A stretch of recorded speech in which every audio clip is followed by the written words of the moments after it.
பிள்ளைங்களா, எல்லாரும் எப்படி இருக்கீங்க? இன்னைக்கு அம்மா குளிர் பயங்கரமா இருக்குது. வெளியே 2 நாளா சரியான மழை பெய்யுது. அதனால பிள்ளைகள்லாம் என்னதான் சாப்பிடணுமா, நல்ல சுருக்குன்னு செஞ்சு கொடுங்கம்மான்னு கேட்டாங்க. அதனால இன்னைக்கு அம்மா பள்ளிப்பாளையம் சிக்கன் செய்யலான்னு எல்லாம் ரெடி பண்ணி வச்சிருக்கேன். வாங்க அதை எப்படி செய்ததுன்னு நம்ம பார்க்கலாம். 3/4 கிலோ சிக்கன் வாங்கி வச்சிருக்கிறேன். இதை இப்போ நம்ம நல்லா சுத்தம் பண்ணி எடுத்துக்கலாம். சிக்கனை நல்லா கழுவி சுத்தப்படுத்தி வச்சிருக்கிறேன். இப்போ இது கூட இந்த இஞ்சி பூண்டு விழுது, 1 ஸ்பூன் மஞ்சத்தூள்,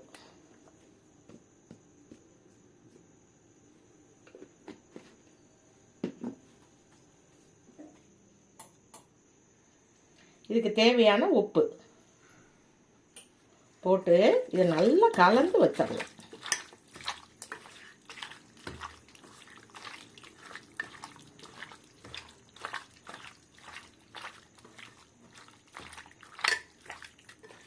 இது இப்படியே ஒரு 1/2 மணி நேரம் ஊறட்டும். இப்போ இதுக்கு தேவையான பொருள் என்னென்னு நம்ம பார்ப்போம்.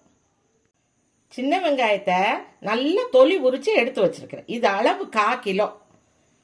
இப்போ சோம்பு 1 டீஸ்பூன் போட போகிறோம். கடுகு கொஞ்சமாக போட போகிறோம். அதே மாதிரி சாதா ஜீரகம் 1 ஸ்பூன் போட போகிறோம். இந்த சிக்கனை உங்களுக்கு நல்லெண்ணெயில் தான் நம்ம செய்ய போகிறோம். தேங்காய் 1 முறியை இந்த மாதிரி சின்ன சின்னதாக பல்லு பல்லாக நறுக்கி வச்சிருக்கிறேன். இதில் மல்லித்தலை, கருவேப்பிலை எடுத்து வச்சிருக்கிறேன். இந்த வரமிளகாய் இருக்குது பார்த்தீங்களா, இந்த வரமிளகாயை நல்லா உடைச்சி அதில் இருக்கிற விதையெல்லாம் எடுத்துட்டு இப்படி சின்ன சின்னதாக கட் பண்ணி வச்சுருக்கிறேன். இது ஒரு 5 மிளகாயை இந்த மாதிரி செஞ்சு வச்சுருக்கேன். 1 பூண்டை எடுத்து தொலி உரிக்காமல் இந்த மாதிரி எடுத்து வச்சுருக்கேன். இது கூட இந்த அளவு இஞ்சி எடுத்து வச்சுக்கோங்க. இது கூட ஒரு பச்சை மிளகாய் வச்சுக்கலாம். இந்த சிக்கனை மண்சட்டியில் செய்தால் டேஸ்ட் அதிகமாக இருக்கும். அதனால அம்மா அடுப்பு பற்ற வச்சு மண்சட்டி வச்சிருக்கிறேன். இது நல்லா தண்ணி எல்லாம் போய் காயட்டும். சட்டி நல்லா காஞ்சிருச்சு பாருங்க. இப்போ இதில் ஒரு 50 நல்லெண்ணெய் விட்டுக்கலாம்.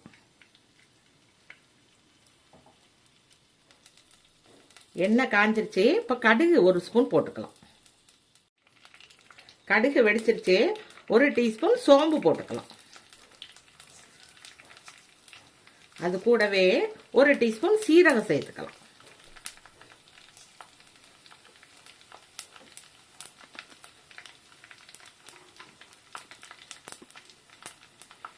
இப்போ இதுலயே வெங்காயத்தை சேர்த்துக்கலாம்.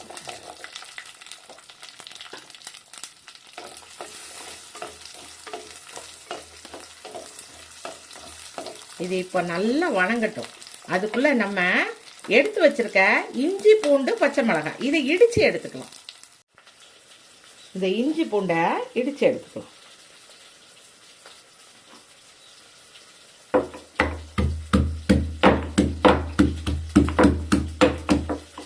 எதுக்காக இதை இடிச்சு போடுறோம்னா, இது இடிச்சு போட்டா நல்ல ஒரு வாசனை வரும். அதனாலதான் அம்மா இதை இடிச்சு போடுது. இதை இப்போ இந்த வெங்காயத்தோடு சேர்த்துடலாம்.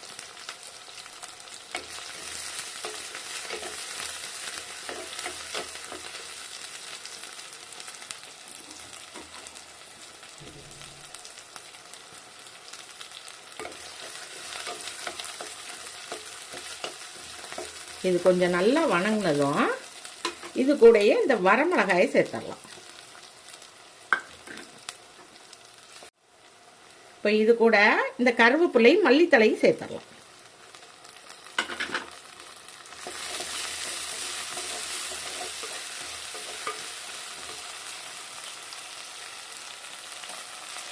ஏற்கனவே சிக்கனில் நம்ம உப்பு போட்டிருக்கோம்.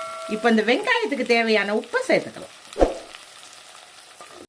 இப்போ இந்த வெங்காயம் எல்லாம் நல்லா வணங்கிடுச்சு பாருங்க. இப்போ இது கூட நம்ம ஊற வச்சிருக்கிற சிக்கனை சேர்த்துக்கலாம்.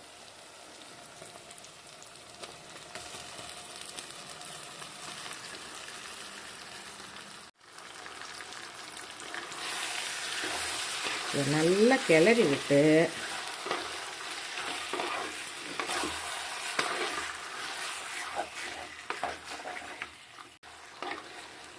கொஞ்சம் கலர் மாறுது அந்த அரைக்கு.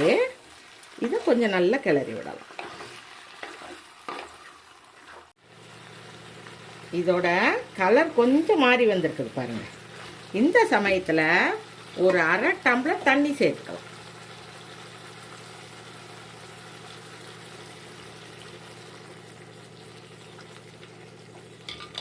நிறைய தண்ணி சேர்த்துறாதீங்க, சேர்த்தா இது நல்லா இருக்காது. இது நல்லா கெட்டியாக வரணும். இதை இப்படியே நம்ம மூடி வச்சிடலாம். ஒரு 10 நிமிஷம் இது வேகட்டும். இந்த பக்கம் அடுப்பில் சிக்கன் வெந்துட்டு இருக்குது. நம்ம இந்த அடுப்பில் இந்த தேங்காயை வறுத்து எடுத்துடலாம். இதுக்கு 2 ஸ்பூன் நல்லெண்ணெய் ஊற்றி இதில் வச்சிருக்கிறேன். இப்போ இந்த தேங்காயை வறுத்துடலாம். இப்போ நம்ம சிக்கன் ஓப்பன் பண்ணி பார்க்கலாம். பாருங்க எப்படி கெட்டியாக அந்த தண்ணி எல்லாம் வற்றி நம்ம சிக்கன் எவ்வளோ அழகாக ரெடி ஆகிருக்குன்னு பாருங்க. இடையில ஒரு தடவை அம்மா ஓப்பன் பண்ணி கிளறி விட்டேன். அதே மாதிரி நீங்கள் செஞ்சாலும் கிளறி விட்டுக்காங்க. இப்போ இதோட இந்த வறுத்து வச்சிருக்கிற தேங்காயை சேர்த்துடலாம்.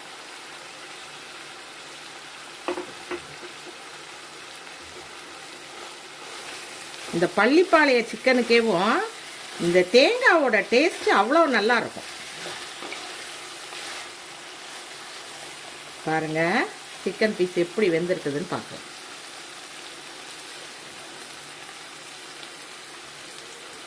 நல்லா சாஃப்டா வெந்திருக்குது. சிக்கனை தனி கறி போடாம நம்ம இந்த மாதிரி எலும்போட சேர்த்து போட்டாதான் இந்த சிக்கன் நல்லா இருக்கும். கடிச்சு சாப்பிட்றதுக்கு அவ்வளோ டேஸ்டா இருக்கும். சளியோ தடுமமோ பிடிச்சிருந்ததுன்னு வச்சுக்கோங்க, இந்த சிக்கன் சாப்பிட்டா நல்லா ஆயிடும். இப்போ நம்மோட பள்ளிப்பாளைய சிக்கன் ரெடி ஆயிடுச்சு. இப்போ இதை இறக்கிடலாம்.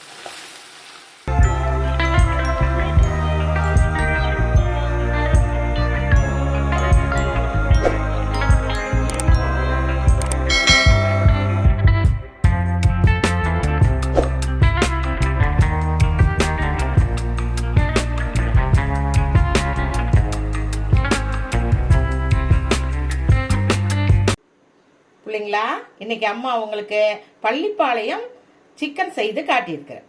இதை நீங்கள் கண்டிப்பாக உங்கள் வீட்டில் ட்ரை பண்ணி பாருங்கள் எல்லாரும். இது ரொம்ப டேஸ்ட் நல்லா இருக்கும். நீங்கள் என்னோட வீடியோவை தொடர்ச்சியாக பார்க்கணுன்னு அம்மா உங்கள்கிட்ட கேட்டுக்கிறேன். கண்டிப்பாக சப்ஸ்கிரைப் பண்ணுங்கள்.